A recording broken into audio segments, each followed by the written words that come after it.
pasca Lebaran ya, setelah Iya, Lebaran nih. iya, iya. Oke, sebenarnya kalau seputar Lebaran tuh biasanya kan identik sama retail gitu kan, Mhm. terus defensif lah yang berhubungan sama Iya. makanan, ayam-ayaman gitu kan, Mhm. minyak segala macem. Otomotif juga salah satunya gitu Iya. ya. Mhm. Otomotif itu apa ya? Karena kan sebenarnya dari I think dari pas COVID itu udah banyak insentif pajak lah segala macem gitu kan. Iya. Terus juga tahun lalu itu tahunnya komoditi, meaning Mhm. ada surplus lah. Ada Iya. surplus untuk para pengusaha-pengusaha, mereka punya duit lebih, mereka bisa spend gitu kan, mereka bisa ekspansi gitu. Mhm. Terus ada otomotif, ada properti juga. Aku masih Mhm. on track sama properti gitu ya. Iya. Kalau ngomongin otomotif, tadi aku baca pun juga ini ya, penjualannya meningkat. Iya, Itu iya. penjualan otomotif cukup meningkat. Sebentar aku sekalian buka dulu deh, biar aku tidak salah sebut. Mhm. Hmm, Penjualan year on year Maret itu meningkat dibanding Maret 2022 gitu, tapi agak turun dikit sih dibanding Iya, iya. Desember. Uh, Karena kenaikan suku bunga ya, ya, sama gitu. insentif PPN. Mm-mm. Sebenarnya teman-teman udah bisa ngerasain sih Mhm. penjualan mobil meningkat karena jalanan kan makin macet ya. Mhm. Mhm. Jalanan makin macet kayak dulu tuh sebelum COVID macetnya kan bener-bener cuman pas peak hour gitu kan. Kalau sekarang tuh peak hour nggak peak hour macet mulu Jo. Aku tuh bingung kayak ini mobil tuh keluar terus kayak nggak ada mobil yang parkir apa gimana gitu kan. Jadi sebenarnya sektor otomotif tuh aku dibilang sekarang udah terlambat atau belum agak menurut aku ya karena Mhm. um, kita bisa lihatnya sebenarnya dari beberapa bulan kemarin lah gitu. Tapi untuk Mhm. teman-teman gak usah khawatir karena otomotif itu bukan cuma perkara mobil barang jadi doang nih, tapi kan ada spare Mhm. partnya, bannya Iya, gitu, iya, iya, iya. turunan-turunannya lah gitu. Jadi mungkin yang bisa kita rutin cek berkala adalah turunan-turunan ini nih gitu. Kan Mhm. masyarakat pada beli mobil nih kan nggak mungkin mereka beli mobil ngebiarin doang nggak dipelihara gitu kan. Iya, iya. Pasti sesekali cek mesin, cek bannya, cek spare partnya seperti itu. Jadi Mhm. emiten-emiten spare part dan ban juga itu bisa teman-teman lirik gitu dan teman-teman cek berkala kinerjanya seperti apa gitu Mhm. sih. Dan I think ada dua emiten baru rilis laporan keuangan, Mhm. itu ada Auto sama GJTL, mereka cukup bagus. Astra pun laporan keuangannya cukup bagus gitu. Aku lihat laporan keuangan rilis bagus-bagus semua Ju. Kayak wah ternyata Indonesia tuh oke juga ya. Kalau misalnya Udah dari tumbuh semua. Auto, Astra sama GJTL ya, sebelum Ah, masuk nih, sebelum sebelum Olive contohnya mau describe sedikit gitu ya dari hasil analisa lo tentang laporan keuangannya. Dari tiga ini menurut lo mana nih yang paling menarik dari based on your view dari laporan keuangannya? oh, oh sama aku namanya satu lagi Dharma deh. Oh, Dharma Dharma. Polimetal, aku baru ingat. Hmm. Itu cukup menarik sih. Kalau Auto itu kan pasti Parts.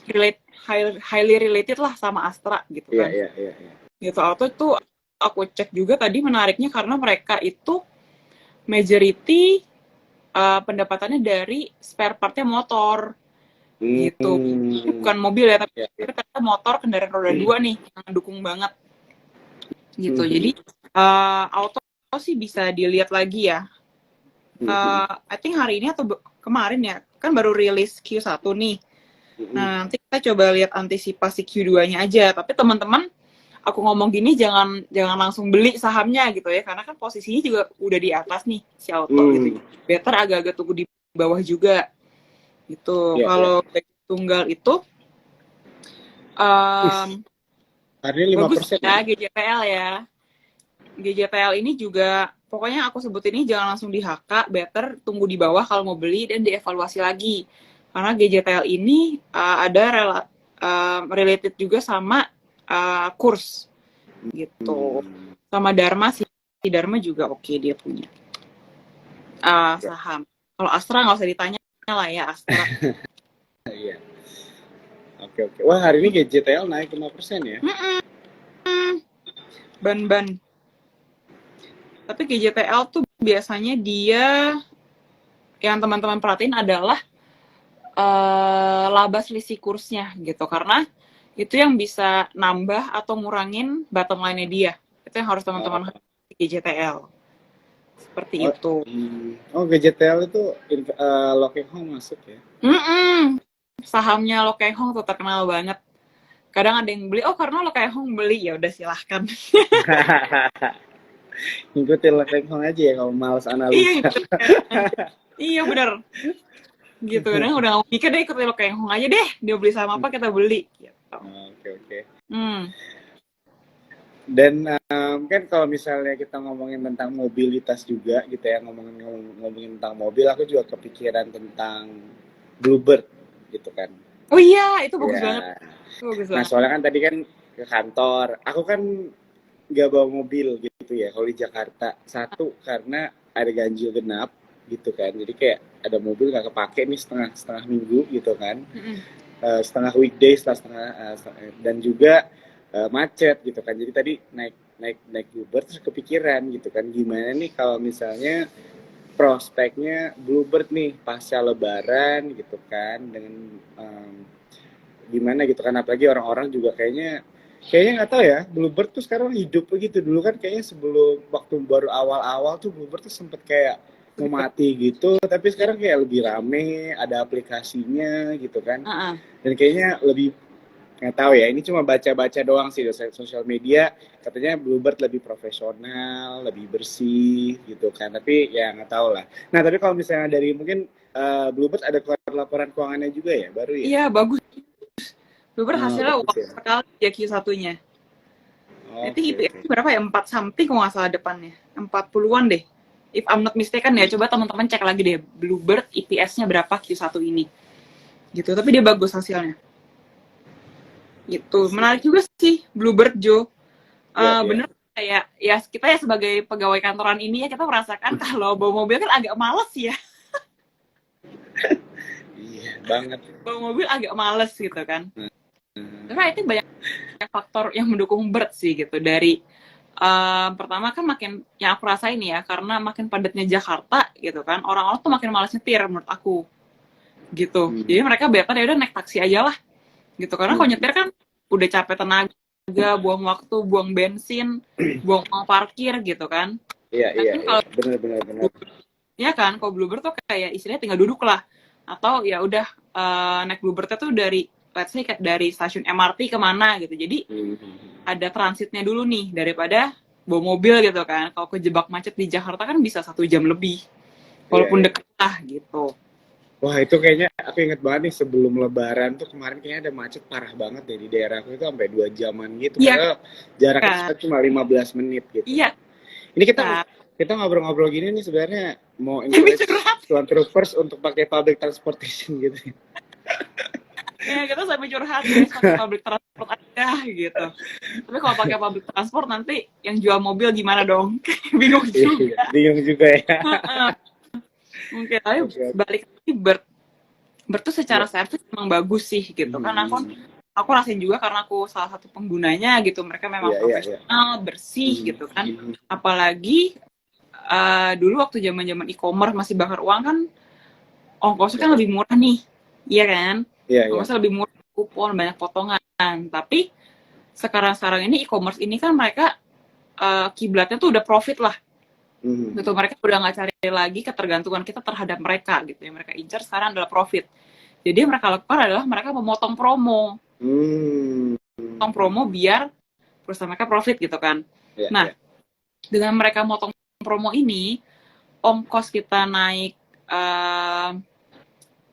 yang kendaraan online itu kan kurang lebih sama lah kayak kita naik taksi kan, tapi experience-nya beda nih, karena kalau yang di sisi sana kan istilahnya kayak aku ya udah aku daftar, aku nyetir deh gitu, karena kan bersifat pribadi gitu kan. Kalau yang di taksi Bluebird ini kan mereka di hire gitu, jadi memang harus mereka membawa nama besar perusahaan lah gitu, makanya pasti lebih profesional gitu. Nah, mungkin ini juga yang masyarakat lihat dan mereka pertimbangkan ya, kayak daripada gue pakai yang online ini, mendingan gue pakai yang udah jelas profesional, rapih, bersih gitu kan istilahnya. Itu makanya ada shifting juga sih ke sana. Gitu. Jadi lebih banyak yang menggunakan si Bluebird ini, dan juga kan mereka layanannya juga udah banyak nih, ada yang biasa taksi biasa nih harian, ada yang Silverbird, ada yang Golden Bird, ada logistik kayaknya ada juga deh gitu kan. Terus ada yang dari airport juga gitu kan. Airport itu kan Bluebird juga banyak kan pada ngantri kan. Mendingan naik taksi kan daripada istilahnya minta keluarga jemput segala macam. Apalagi kadang-kadang kalau airport lagi hirpik banget nih, lagi tinggi banget trafficnya, pasti macet gitu. Apalagi high season kayak lebaran kayak gini nih gitu. Orang-orang pasti udah pertimbangin, udahlah daripada capek-capek bawa mobil atau nyuruh orang lain jemput, ya udah naik taksi aja, terima beres itu, duduk bayar ya pulang nyampe rumah gitu. Untuk Bluebird sih oke ya menurut aku. Oke. Ya, thank you ya Olivia jawabannya. Jadi memang aku juga setuju ya. Jadi memang Bluebird itu menarik sih ya. Kalau aku ngeliatnya dari kacamata aku sendiri, aku ngeliatnya thriving bisnisnya gitu kan. Dan bahkan sekarang bisa kompetisi sama online lah ya, online drivers gitu kan, karena mereka juga ada aplikasi. Nah, sebelum kita lanjut nih ke pertanyaan-pertanyaan selanjutnya, aku mau pesan-pesan sponsor dulu buat teman-teman yang belum punya RDN. Jangan lupa ya, dibuka di form.sukorsecuritas.com ya. Wah, ini udah mulai banyak yang nanya nih, ada beberapa nih sebenarnya. Mungkin biasanya kan pertanyaan tuh di akhir nih. Iya. Malam ini kita bikin di tengah nih, nggak apa-apa ya? Boleh. Boleh ya. Ini ada yang nanya nih, Liv, Imas dari Muzaini. Imas keren kali up-nya, terkaget-kaget dibuatnya. Wah, ini tulisnya juga bagus banget nih, puitis banget. Review dong katanya Imas. Emang hari ini tadi aku barusan ngecek sih, tadi waktu ditanya Imas tuh dia naik 8% tuh, Liv. Ya kan, dan itu juga masuk ke dalam topik kita juga nih, sektor otomotif. Nah, view lu gimana nih kalau misalnya lihat dari laporan keuangannya mungkin, atau secara teknikal or anything you wanna give? Oke. Imas kayaknya dia belum keluar ya? Apa udah keluar? Oh, baru ya kayaknya. Oh, hari ini nih sore. Coba aku buka dulu ya dari LK-nya. Tapi kalau dari teknikalnya definitely is not the time untuk beli saham ini gitu. Karena naiknya udah banyak banget, kayak ini dari 1000 something sekarang udah 2300, sudah beggar dalam waktu 1 bulan doang. Gitu. Teman-teman better cari saham lain aja gitu. Mungkin yang teman-teman bisa lakuin nih, yang ketinggalan ya cuman kita lihat aja kira-kira kenapa sih si Imas ini naik gitu. Kalau aku lihat sih top line-nya naik ya, oke. Iya, dia pendapatannya naik sih, jualannya oke dia. Coba kita lihat dulu. Aku juga baru buka nih untuk Imas. Jadi teman-teman better cari yang lain deh, Imas. Jangan diliatin dulu, daripada kalian hari ini beli, hari Selasa beli, malah jatuh ke bawah kan. Nah, itu kan risiko lagi gitu. Walaupun ya kadang-kadang sering juga sih kejadian pada kayak gitu. Jadi beli ternyata dipucuk gitu. Jadi better stay away dulu dari Imas, kita cari saham lain aja gitu. Di bursa tuh banyak kok sahamnya, nggak cuma Imas doang gitu, nggak cuma 1-2 saham doang, banyak saham-saham lain yang ada potensinya juga seperti itu. Oke, jadi memang kalau untuk Imas karena memang udah naik tinggi begitu ya, jangan sampai kita FOMO aja gitu ya untuk masuk ya. Oh, hari ini naiknya di ini nih, kendaraan apa? Sebentar. Mobil, truk, dan alat berat. Jadi banyak beratnya ya dia. Bisa related sama energi ya. Mereka kan butuh kendaraan-kendaraan buat angkut komoditasnya gitu. Kan ada Hino ya untuk truk juga tuh. Jadi mungkin itu yang mendorong si Imas ini bisa naik segitu tingginya. Tuh. Tapi kalau misalnya untuk masuk di beberapa hari ke depan mungkin agak risky gitu ya, karena memang udah naiknya tinggi ya. Iya, dan dia belum bentuk B sama sekali sih. Jadi benar, ini kan naiknya udah kayak lebih dari 45 derajat ya. Dan kalau ngomongin base itu di seribuan. Sekarang kayak support quota di seribuan. Jadi better teman-teman tunggu dia koreksi sehat dulu aja, nanti tinggal lihat dia bikin base di angka berapa. Nah, dari situ baru kita tinjau lagi nih, kira-kira volumenya seperti apa, gerakan candle-nya seperti apa. Kayak gitu. Oke, jadi buat tadi yang nanya Imas, udah dijawab ya. Jadi hati-hati ya teman-teman ya. Ini cuma tetap aja disclaimer, balik lagi ke teman masing-masing kalau mau melakukan keputusan pembelian atau penjualan saham-saham kalian ya. Nah, tapi kalau untuk Imas, dari view narasumber kita Olive malam hari ini tuh bilang bahwa penting buat kita untuk hati-hati ya. Jadi lihat dulu karena tadi nggak ada base-nya ya, udah naik terlalu tinggi juga. Ya. Gitu kan. Dan tadi yang aku paling ingat sih adalah menunggu koreksi sehat gitu ya. Jadi kita juga kalau mau investasi atau bahkan trading juga harus bisa sabar gitu ya.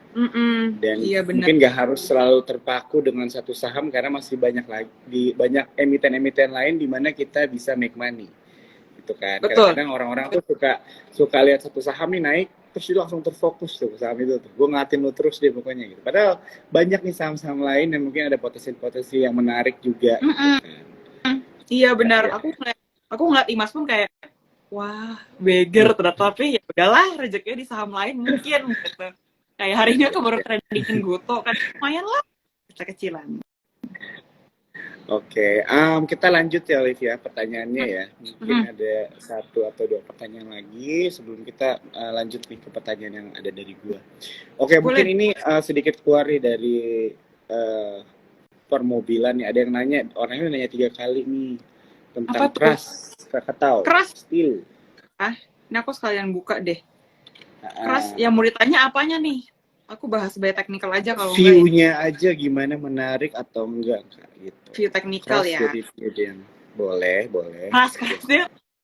Dari tadi udah keras. Bentar ya. Keras lagi di support sih ya, aku lihat ya. Iya. Ya sekarang lagi di support.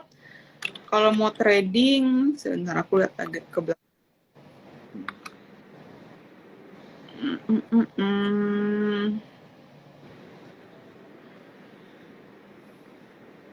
Oke. Dia lagi pas di support sih, keras ini. Tapi kalau mau trading, harus bisa, kalau dia closing di bawah harga 270 ke bawah itu buang dulu. Gitu. Tapi kalau mau entry, sebentar aku coba cek lebih kecil. Wah. Di 280-an ya. 280-an deh, 280 284 boleh. Di bawah 270 buang gitu. Itu harus ini ya. Harus ketat gitu stop loss-nya. Kalau TP ya terserah suka-suka ya, kok mau cuan berapa persen TP silahkan. Gitu. Ya. Itu kalau pandangan aku. Kalau kamu yang punya pandangan lain yang beda, it's okay, nggak apa-apa. Oke. Thank you, Cherry.